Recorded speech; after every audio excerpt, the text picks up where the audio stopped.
Les invités de la matinale, vos invités ce matin, Ibrahim Alouf et Thibaut de Montalembert, ensemble sur les planches à partir de ce mardi au Théâtre à Paris pour se donner la réplique à l'occasion d'une pièce créée, toute pièce, c'est le cas de le dire. C'est ça, exactement. En fait, ça se passe au 13e art à Paris et c'est une création, cette pièce. Alors, vous doutez bien, ils ne pouvaient pas être là ce matin parce qu'ils sont en pleine répétition puisque ça commence mardi. Un homme qui boit rêve toujours d'un homme qui écoute. C'est une pièce écrite et mise en scène par Denise Chalem. Regardez donc cette interview avec Ibrahim Alouf et Thibaut de Montalembert. L'un est trompettiste de renommée internationale, l'autre est acteur. Tous deux sont artistes et ont un point commun. Ils se retrouvent ici pour une pièce de théâtre taillée sur mesure pour eux. Bonjour Ibrahim Malouf. Bonjour. Bonjour Thibaut de Montalembert. Merci de nous accueillir dans votre nouvelle demeure. C'est le théâtre du 13e art à Paris.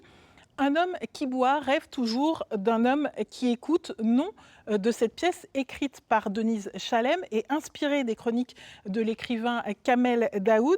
C'est l'histoire de Pierre, jeune trompettiste qui a surtout du mal à percer, et Zireg, écrivain algérien reconnu. Tous deux sont amis. Comment vous sentez-vous à quelques jours du début des représentations ? Disons que j'ai quand même un sacré défi à relever, puisque c'est pas du tout mon métier, moi, d'être sur les planches et de jouer la comédie. Et donc je suis, on va dire, à mon sens, je pense, un peu plus nerveux que mon voisin de droite. Et vous, Thibaut, Non, pas du tout. Moi aussi, je suis très nerveux. Pourquoi ? Parce que d'abord, c'est une création. Donc voilà, il faut inventer ce spectacle. On ne sait pas du tout... on a une idée de ce que ça va donner, mais quand même, comment est-ce que ça va être reçu, etc. Donc c'est toujours comme ça, voilà. Et puis c'est un sacré challenge. Enfin, voilà. Ibrahim, c'est la première fois que vous faites du théâtre. Qu'est-ce qui vous a décidé à justement sauter le pas ? Il y a plusieurs choses, hein, évidemment. D'abord, la force de conviction de Denise Chalem, parce que c'est une personne quand même qui sait ce qu'elle veut et qui, lorsqu'elle veut quelque chose, finit par l'obtenir, j'ai l'impression. Et qui m'a donné les bons arguments aussi pour me convaincre, le sujet, l'époque dans laquelle on est, le challenge pour moi, etc. Et puis j'ai lu la pièce que j'ai trouvée vraiment très très chouette et je me suis senti vraiment à ma place. Et puis évidemment, partager la scène avec un artiste que je respecte, que j'aime beaucoup, avec qui je me dis, bon, là, je pense que, et ça s'est confirmé, je pense que je suis entre de bonnes mains. Petit creux au milieu de la nuit. Qu'est-ce que tu manges tout seul dans ton coin? On ne veut pas déranger le monsieur qui écrit. Doucement, respire, déguste-moi cette méchouilla. Ah, béni soit ma femme. Mais, ah là là là là. Bon, c'est quoi la recette? Parce que tu cuisines. Très bien, je te signale. Piment, poivron doux grillé, tomate, ail, huile, sel, un peu de vinaigre. Et la main de Dieu. Dieu est partout chez toi. Partout. Mais tu m'as tout mangé. Et il n'y avait pas des petits feuilletés Des bourrées que t'as réchauffées au four.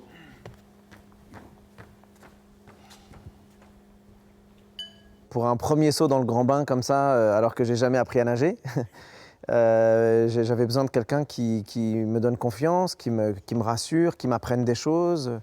Thibaut est à la fois un très grand comédien, un très grand acteur et un très très grand prof, un vrai pédagogue. C'est ce que j'allais dire. Finalement, qu'est-ce que ça fait de vous donner la réplique ? D'abord, évidemment, on ne se connaissait pas avant, mais je connaissais sa musique, vraiment que j'aime beaucoup.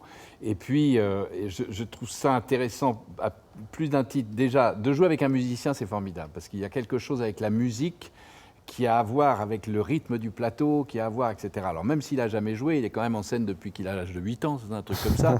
Donc le plateau, il connaît quelque part. Voilà. Bon, il y a cette chose-là.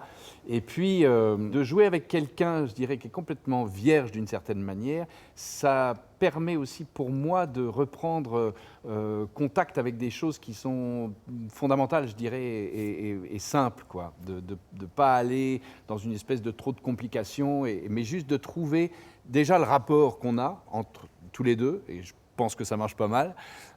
Et puis de voir comment on développe. Et puis c'est une aventure en fait. Alors déjà on fait une pièce qui n'existe pas, on la crée. Et en plus de ça, on est dans une aventure humaine qui est inédite d'une certaine manière. Donc Votre complicité se voit là, elle se voit aussi sur scène, puisque j'ai eu l'occasion d'en voir un petit bout en exclusivité. Donc, sur scène, la pièce de théâtre, ce sont des amis qui se racontent un peu, qui ont une conversation comme on pourrait avoir dans la vraie vie. oui, enfin, c'est-à-dire que d'abord, dans le temps, c'est déjà séparé en 3 parties. Il y a une partie en Algérie, une partie à Paris et une partie pendant le confinement où on est tous les deux en communication via Internet. C'est pas exactement comme dans la vraie vie, mais c'est une espèce d'amitié qu'il y a entre ces 2 hommes. L'un qui est écrivain, disons qui est déjà confirmé, connu, etc. Et l'autre qui est un musicien qui n'en est pas au même endroit professionnellement, donc qui est plus dans une espèce de lutte de reconnaissance et tout ça.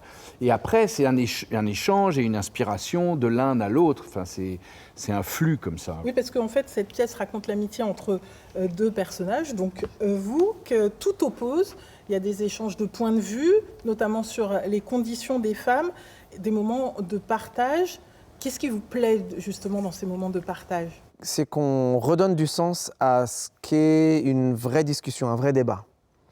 Je trouve qu'on vit une époque où on est obligé d'avoir des avis tranchés.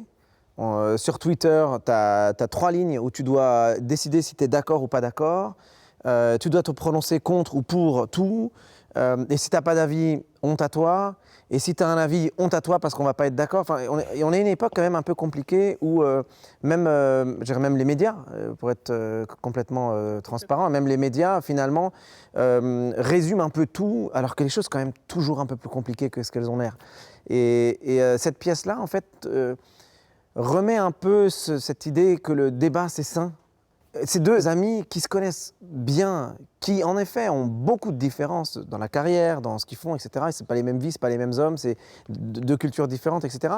Mais qui arrivent à se réunir grâce au débat et qui arrivent à se mettre d'accord, de ne pas être toujours d'accord aussi parfois, mais grâce au débat. Et c'est ce que moi, je trouve important, voire même indispensable et très utile dans cette pièce, c'est de rappeler l'importance de ne pas être d'accord, mais c'est pas grave parce qu'on est là pour débattre et chercher en fait. Je pense que les questions sont plus importantes que les réponses. Voilà.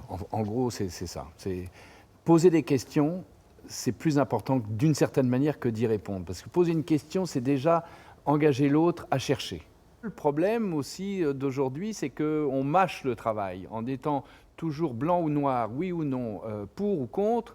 Finalement, il n'y a plus de travail, quoi. Il n'y a plus de travail intellectuel, il n'y a plus de travail de pensée, il n'y a plus de travail de tout ça. Et là, ce qu'on voit, bon, alors, il y a un écrivain, un musicien, c'est pas un écrivain qui écrit, hein, c'est l'écriture en marche, je dirais, d'une certaine manière. C'est comment est-ce que la pensée se développe chez lui, se développe chez Zireg, chez Pierre, comment elle se construit, comment elle se développe, comment elle s'oppose, comment elle donne lieu tout d'un coup à une idée pour partir dans telle direction, puis bifurquer, aller dans une autre direction.